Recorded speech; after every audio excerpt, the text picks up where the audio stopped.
This video is sponsored by Microsoft Canada, and it's a collaboration with YouTuber Dom Burgess from the channel Everythink, so it's going to be a little bit different.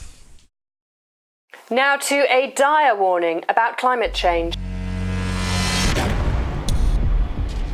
According to a new report, experts say we have until 2030 to avoid catastrophe. It also says that if unprecedented changes are not made, and made soon, there will be irreversible damage to the planet.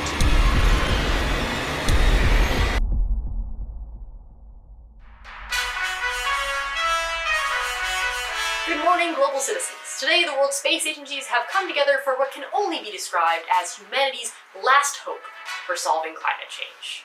Last hope? After nearly a decade of design and construction, and $4 trillion later, Project Sunshade is ready to launch. At its core, the idea is simple. Rockets carrying trillions of small disks will travel into space and deploy them in orbit around the Earth. When all disks are deployed, they will automatically arrange themselves into one giant disk, or sunbrella, almost 100 kilometers in diameter, providing a semi-permanent shaded area over the Earth. This umbrella will reduce the amount of radiation we receive from the sun by up to 12%, and will, in theory, stop climate change in its tracks. And now, let's go live to the launch site. Are you seeing this?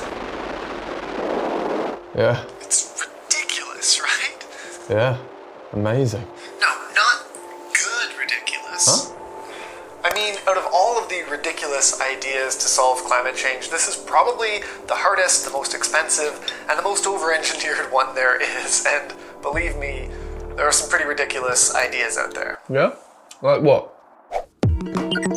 Like killing all the camels in Australia. How many times, Kurtis? You can't solve all your problems by killing all the camels in Australia. Seriously, it's a real idea that's been proposed, and there's actually some logic to it. Look, early settlers in the 19th century introduced camels to Australia, and now they're no longer needed, and their population doubles every 9 years because they have no natural predators.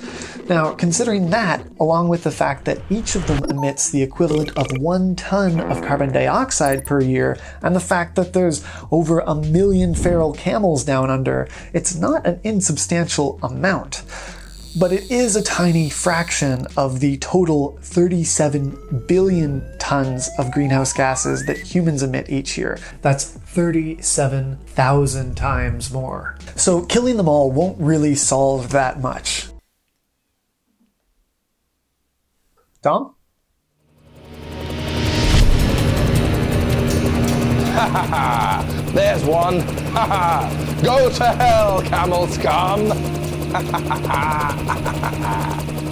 Yes.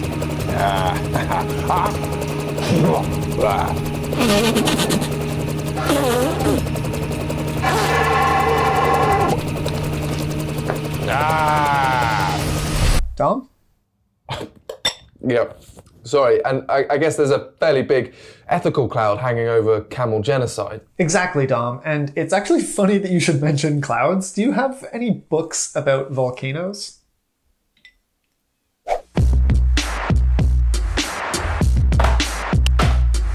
So what have clouds and volcanoes got to do with climate change? Well, in 1991, a volcano erupted in the Philippines, and it was the second largest of the 20th century.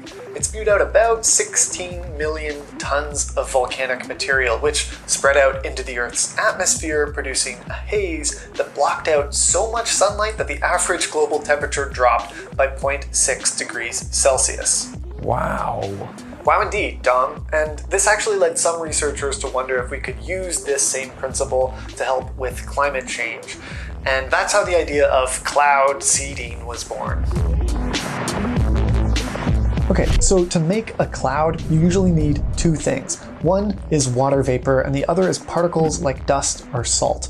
The vapor sticks to the particles and allows them to grow larger into raindrops. When you get enough of them together, you make a cloud. One proposed idea is that we use fleets of large drones. They would go out and disperse huge amounts of particles into the atmosphere, which would hopefully create clouds, and those clouds would reflect sunlight, and that would cool the Earth. I am the ruler of the clouds.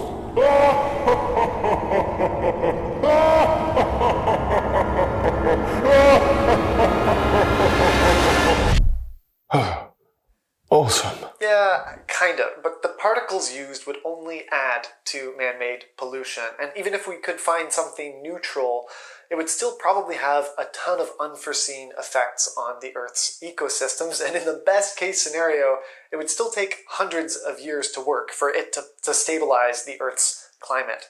So... That's a shame. I love clouds. I guess I've just always looked up to them. Well, what about ocean tubes, then? What? What? Why?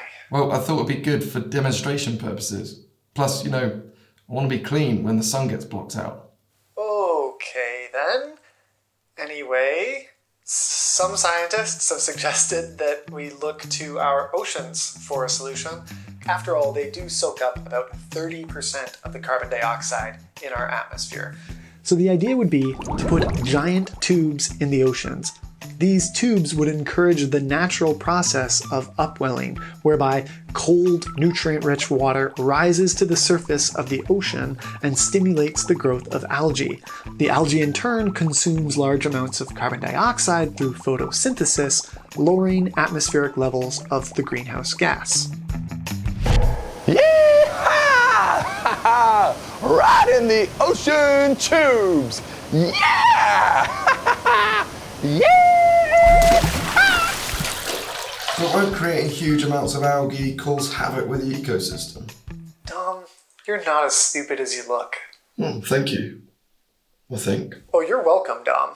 So, a huge rise in the ocean's algae population could cause dead spots, areas where the bacteria that eat the algae, they consume all the oxygen, meaning that no other marine life can be supported. Kurtis, I think you might be the smartest man on the planet. Well, I'm no hero, Dom. I'm just doing my bit for old Mother Earth.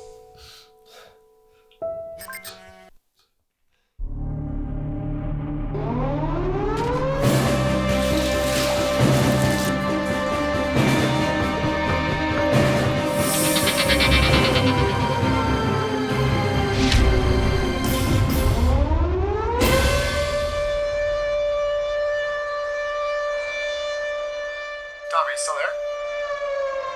Look at this.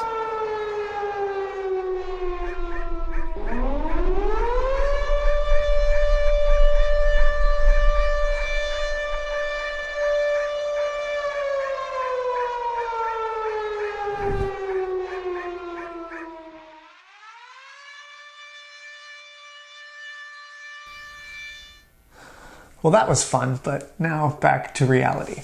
Okay, we should not launch a giant sun umbrella to stop our planet from heating up, but there are some ways that technology can help save the planet, which brings me to the sponsor that made this whole video possible, Microsoft Canada. They have a program called AI for Earth, a $50 million 5-year commitment that awards grants to accelerate research, innovation, and solutions to some of the most urgent environmental problems of our time, all in order to build a sustainable future for the planet. Now, how are Microsoft AI for Earth program grantees helping to save the planet? While there are several examples, here's two. The forests in British Columbia, the province that I live in, have just experienced the 2 most devastating wildfire seasons on the record in the last 2 years. We need to figure out a way to help our forests regenerate. AI for Earth grantees at the Mother Tree Project are collecting tons of data about forests across British Columbia, and they're using AI to help make sense of that data in order to understand ways we can successfully renew our forests. Another Canadian AI for Earth grantee is Wikinet, which is developing tools to help clean up soil and groundwater that's been contaminated with toxic pollutants. These researchers are collecting data about the remediation of 10,000 contaminated sites. That's just too much data for a human to look through. But Wikinet is using AI to train computers with that data so that it can provide expert recommendations for how to clean up these huge hazards. Honestly, initiatives like AI for Earth give me real hope for the future. And if you want to check out more of the climate solving projects that Microsoft Canada is helping make possible, I'll leave a link in the description. If it wasn't already clear based on the irregularly high quality of video content for this channel, this was a collaboration with YouTuber Burgess from the channel Everything. He makes these incredibly cinematic short films and sneaks in educational content like he did in this one. The guy is a wizard. The helicopter, he just made that. Wormholes? No problem, he'll just make one, and before you know it, you're learning about time travel. I'll leave links to a couple of his videos in the description, and I really hope you'll go over there and check it out and subscribe to his channel. It is severely underrated. Also, a huge thanks to Miriam Nielsen for joining us on this project. She runs a channel that is all about climate change. It's called Zenturo, and it has taught me a lot about the environment. So if you want to go and learn more about actual solutions to climate change that doesn't involve killing all of the camels in Australia, I'll also leave a link to her channel in the description, and I hope you'll go over there, check it out, and subscribe. And thanks again to everyone who made this video possible, and thank you for watching.